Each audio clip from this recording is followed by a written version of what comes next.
ਪੰਜਾਬ ਨਸਲ ਦੇ ਘੋੜਿਆਂ ਨੂੰ ਬਚਾਉਣ ਤੇ ਹੋਰ ਵਧਾਉਣ ਦੇ ਉਦੇਸ਼ ਨਾਲ ਪਹਿਲਾ 3 ਦਿਨਾਂ ਹੈਰੀਟੇਜ ਸ਼ੋਅ ਤੇ ਮੁਕਾਬਲਾ ਅੱਜ ਪਟਿਆਲਾ ਬਠਿੰਡਾ ਦੱਖਣੀ ਬਾਈਪਾਸ ਵਿਖੇ ਸਫਲਤਾਪੂਰਵਕ ਸੰਪੰਨ ਹੋ ਗਿਆ।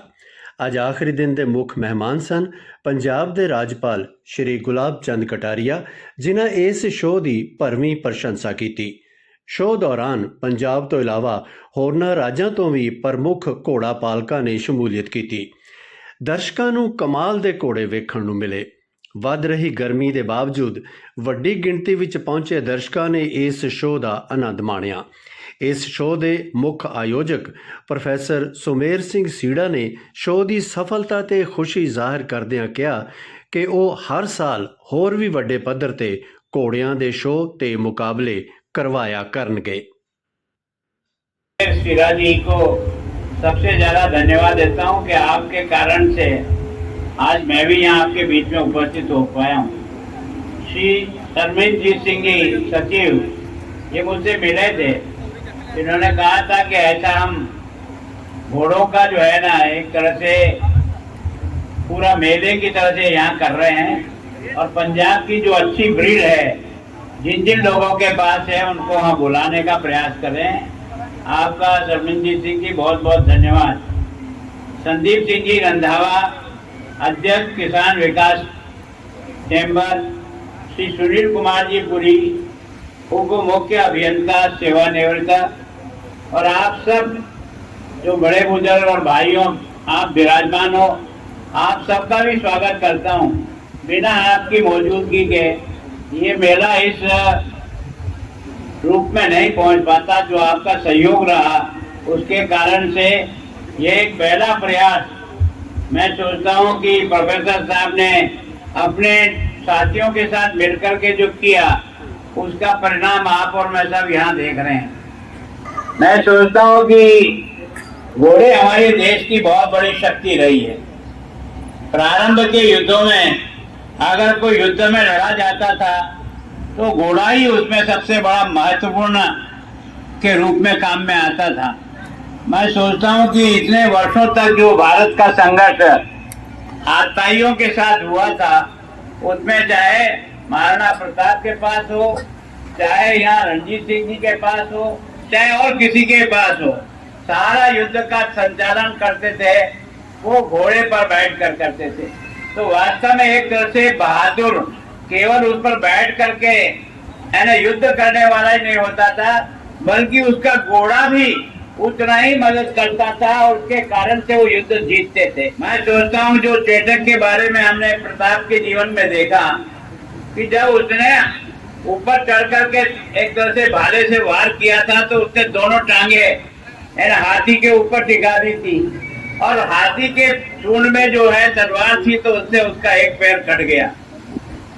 एक 3 टांग का घोड़ा अपने मालिक को कैसे सुरक्षित ले जाता है, ये अगर कोई कर सकता है तो आदमी से भी ज्यादा एक जानवर किस तरह से अपने मालिक की रक्षा करता है, ये प्रताप के जीवन में उस चेतक ने दिखाया।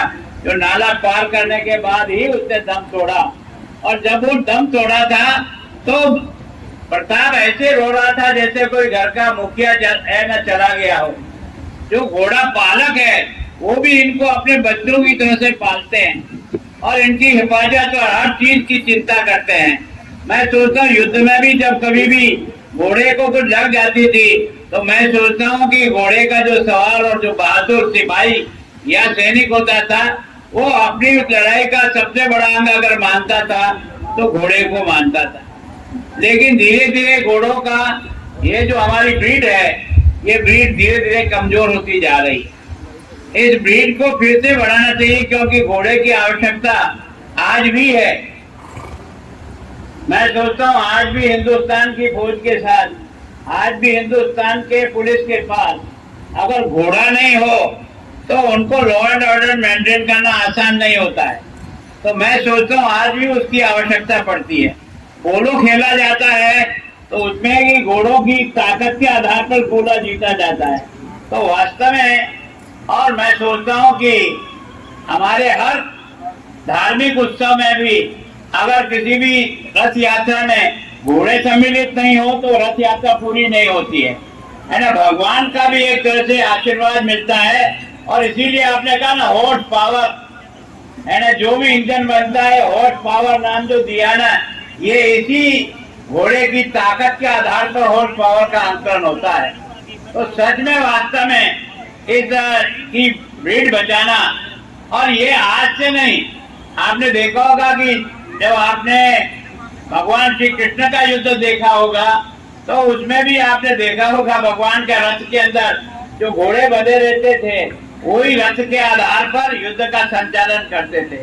तो मैं सोचता हूँ कि उस काल से लेकर आज तक, और मैं सोचता हूँ प्रारंभ में अश्वमेध यज्ञ करते थे, है ना, राजा अपना घोड़ा तैयार करके छोड़ देता था, अगर उस घोड़े को कोई थाम लेता था, रोक लेता था, तो उसके साथ युद्ध होता था। और अगर घोड़ा घूम करके आ जाता था तो वो संपूर्ण उस एरिया का एक तरह से राजा बन जाता था और उसकी ताकत को सारे लोग स्वीकार करते थे। ਫਾਰਮ ਲੁਧਿਆਣਾ ਤੋਂ ਤੁਹਾਡੇ ਸਾਹਮਣੇ ਡਿਸਪਲੇ 'ਚ ਘੋੜਾ ਆਇਆ ਜੀ। ਇਹ 2 ਦੰਦ ਦਾ 38 ਮਹੀਨਿਆਂ ਦਾ ਵਛੇਰਾ ਜੀ, ਸਿਰਫ 38 ਮਹੀਨਿਆਂ ਦਾ, ਬਹੁਤ ਵੱਡਾ ਕੱਦ, 68 ਇੰਚ ਕੱਦ ਹੈ ਜੀ। ਦਾਰਾ ਮਾਲਕ ਨੇ ਬਿੱਟੂ ਪਮਾਲ ਜੀ।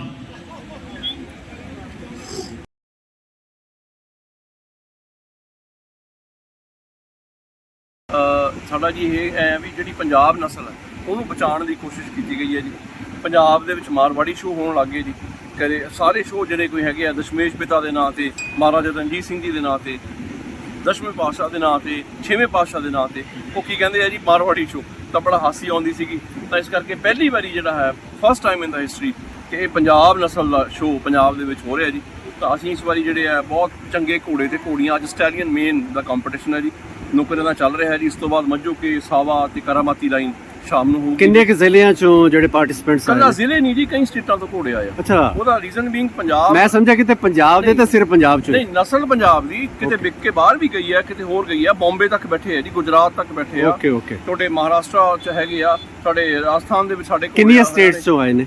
4-5 ਸਟੇਟਾਂ ਤੋਂ ਘੋੜੇ ਸਾਡੇ ਕੋਲ ਆਏ ਆ ਜੀ। Okay. ਤੇ ਤੁਸੀਂ ਦੇਖੋ ਘੋੜੇ ਮਤਲਬ ਦੇਖਣ ਵਾਲੇ ਨੇ ਜੀ, ਜੋ ਉਹਨਾਂ ਦਾ ਰੁਤਬਾ, ਜੋ ਘੋੜਿਆਂ ਦਾ ਜੱਸਾ ਹੈ, ਜੋ ਇਹਨਾਂ ਦਾ ਲੰਬਾਈ ਹੈ, ਚੜਾਈ ਹੈ, ਜੋ ਸੁੰਬ ਹੈ, ਜੋ ਇਹਨਾਂ ਦੀਆਂ ਗਰਦਨਾਂ ਨੇ, ਧੌਣਾ ਨੇ, ਜੋ ਹੰਕਾਰੇ ਆ, ਉਹ ਅਸੀਂ ਅੱਜ ਜਿਹੜੀ ਲੋਕਾਂ ਨੂੰ ਦਿਖਾ ਰਹੇ ਹਾਂ, ਤਾਂ ਜੋ ਲੋਕਾਂ 'ਚ ਦੁਬਾਰਾ ਪੰਜਾਬ ਦੀ ਲਾਈਨਾਂ ਦੇ ਘੋੜਿਆਂ ਦੀ ਜਾਗਰਤੀ ਆ ਸਕੇ। ਤੇ ਭਵਿੱਖ ਵਿੱਚ ਕੋਈ ਹੋਰ ਵੀ ਵੱਡੇ ਪੱਧਰ ਤੇ ਖੈਰ ਇਹ ਤੁਹਾਡਾ ਮੇਰੇ ਖਿਆਲ ਪਹਿਲਾ ਇਹ ਪਹਿਲਾ ਸ਼ੋਅ ਹੈ ਜੀ, ਪਰ ਇਹ ਹੁੰਦਾ ਰਹੂਗਾ ਜੀ, ਹਰ ਸਾਲ ਹੋਊਗਾ ਜੀ ਸ਼ੋਅ। ਸਾਡੇ ਨਾਲ ਕਾਰਪੋਰੇਟ ਜਿਹੜੀ ਹੈਗੀ, ਅਸੀਂ ਜਿਹੜੀ ਉਹਨਾਂ ਤੋਂ ਮਦਦ ਲਈ ਹੈ ਜੀ, ਤੇ ICICI ਬੈਂਕ ਨੇ ਸਾਨੂੰ ਸਪਾਂਸਰ ਕੀਤਾ, ਨਾਲ ਇੱਕ ਦਸ਼ਮੇਸ਼ ਜਿਹੜਾ ਗਰੁੱਪ ਹੈ ਕੰਬਾਈਨ ਤੇ ਉਹਨਾਂ ਦਾ ਐਡੀਟਰਸ ਇਕਵਿਪਮੈਂਟ ਦਾ, ਉਹਨਾਂ ਨੇ ਸਾਨੂੰ, ਔਰਐਸਐਲ ਹੈ ਜੀ, ਉਹਨਾਂ ਨੇ ਸਾਨੂੰ ਜਿਹੜਾ ਹੈਗਾ ਹੈਲਪ ਕੀਤੀ ਹੈ, ਰੈਡੀਸਨ ਫਲੈਟਸ ਨੇ। ਤਾਂ ਆਉਂਦੇ ਟਾਈਮ ਦੇ ਉੱਤੇ ਤੁਸੀਂ ਦੇਖੋਗੇ ਜੀ ਅਸੀਂ ਬਹੁਤ ਵਧੀਆ ਤਰੀਕੇ ਨਾਲ ਜਿਹੜਾ ਇਸ ਤੋਂ ਵੀ ਚੰਗਾ ਪ੍ਰੋਗਰਾਮ ਜਿਹੜਾ ਹਰ ਸਾਲ ਆਉਂਦੇ ਅਸੀਂ ਕਰਾਂਗੇ।